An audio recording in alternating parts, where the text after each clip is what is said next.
This is Rick Malone for the San Francisco Symphony.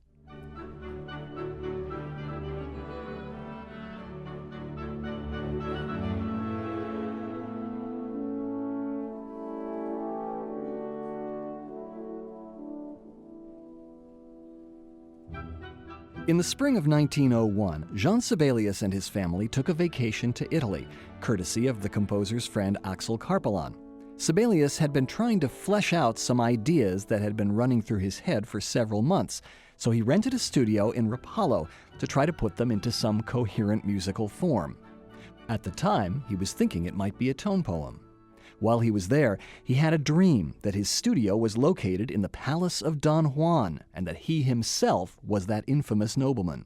He wrote his dream down in his diary, quote, "Don Juan, I was sitting in the dark in my castle when a stranger entered.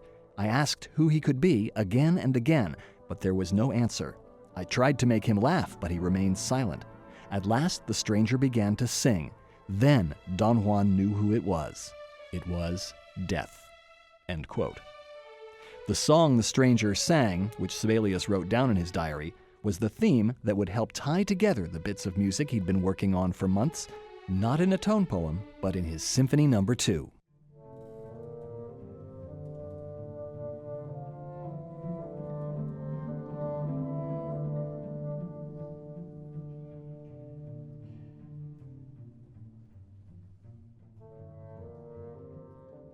At the turn of the 20th century, Finland was going through an upheaval, both political and cultural. Finns were fired with excitement over homegrown culture, collecting traditional music and dance, delving into ancient Finnish legends, and returning to the use of the Finnish language.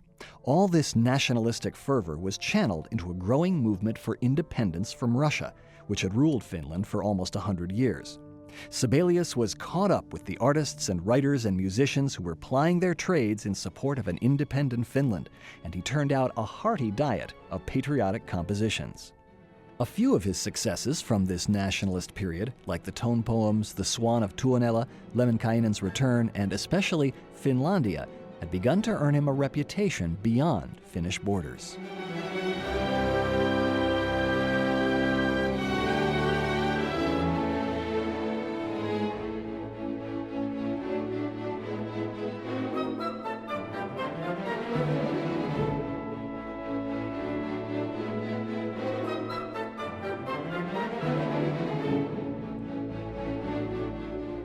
By the time he returned to Finland from his vacation, Sibelius had left Don Juan behind and was considering tying his themes together in a cycle of 4 tone poems based on Dante's Divine Comedy.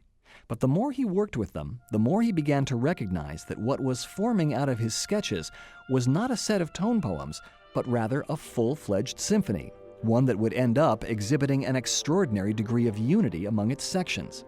Sibelius worked through the summer and fall and finished his first full draft of the symphony in November 1901. He then went back and almost completely rewrote it, finally concluding work in January 1902.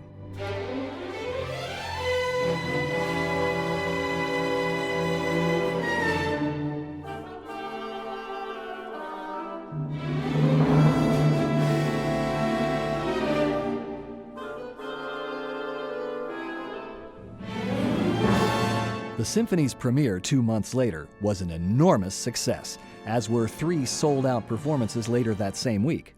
The conductor Robert Kajanis, who had become a distinguished Sibelius interpreter, insisted that the Helsinki audiences had understood the new symphony to be an overt expression of the political conflict then reigning over Finland.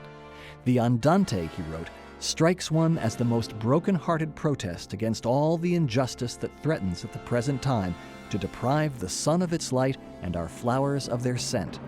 The finale develops toward a triumphant conclusion intended to rouse in the listener a picture of lighter and confident prospects for the future." End quote. Sibelius, ever the reluctant patriot, objected to this interpretation, preferring that audiences think of it as absolute music with no program. Nonetheless, this symphony has always seemed to express something specific to the Finnish imagination. The composer Sulho Ranta, who was born the year Sibelius wrote the piece, declared, "There is something about this music, at least for us, that leads us to ecstasy, almost like a shaman with his magic drum." End quote.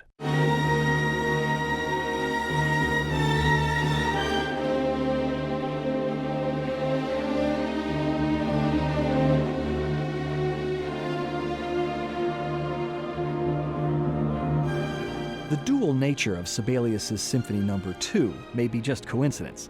The pastoral sunshine that bathes the beginning of the first movement is soon swept away by icy winds.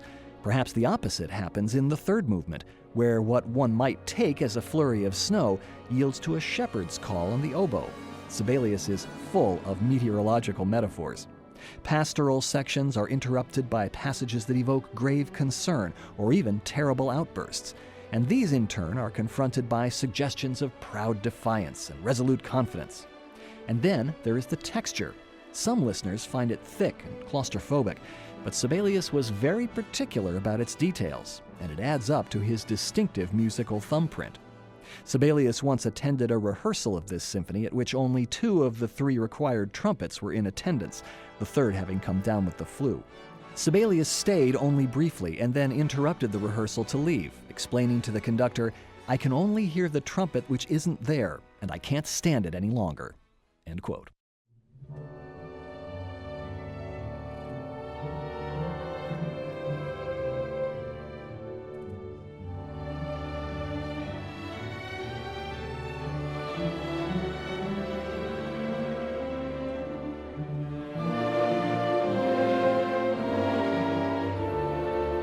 The first 2 movements of Sibelius's Symphony No. 2 contain the most variety. The first, charmingly and artfully discontinuous, the second moving from tempo to tempo and temperature to temperature by organic expansion and development.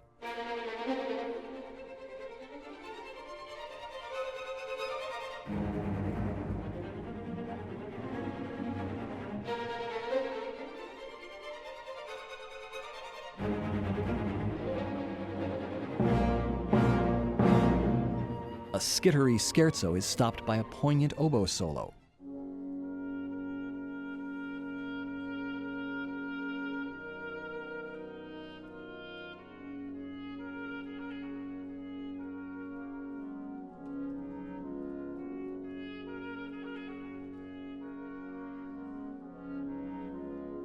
Sibelius loved this kind of repeated note melody. Eventually, the scherzo returns, and then so does the oboe melody. But a new idea begins to insist on making itself heard.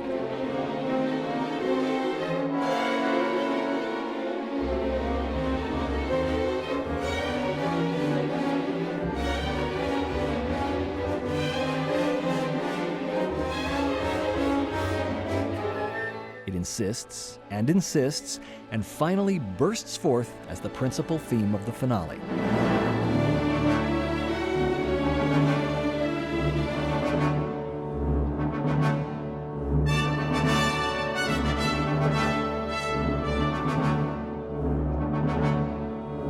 Sibelius builds the finale to a climax by repeating a wistful melody over a running scale in the lower strings. One of Sibelius's biographers learned from the composer's widow that this melody was written in memory of Sibelius's sister-in-law, Elly Jernfeldt, who had recently taken her own life.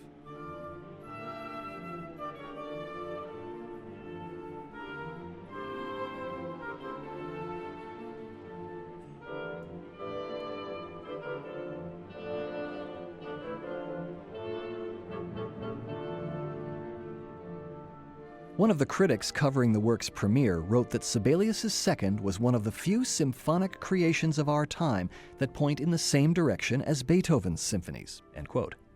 At this point in the finale, Sibelius's Second recalls Beethoven's Fifth, the original Victory Symphony, as the dark and wistful theme suddenly bursts into major mode.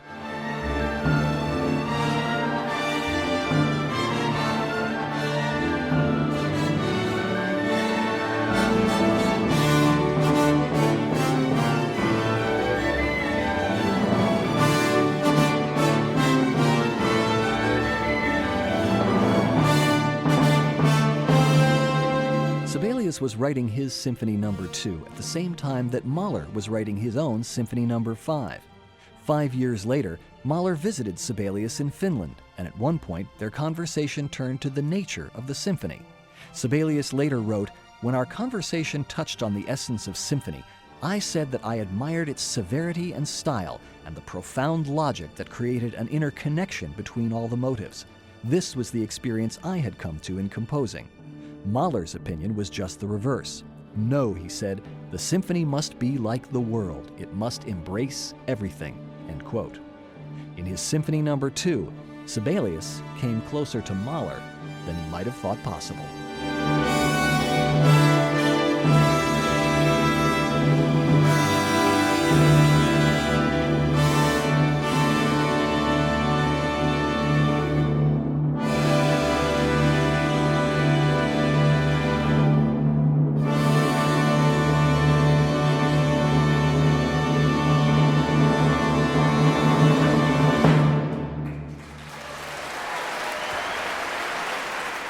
This is Rick Malone for the San Francisco Symphony.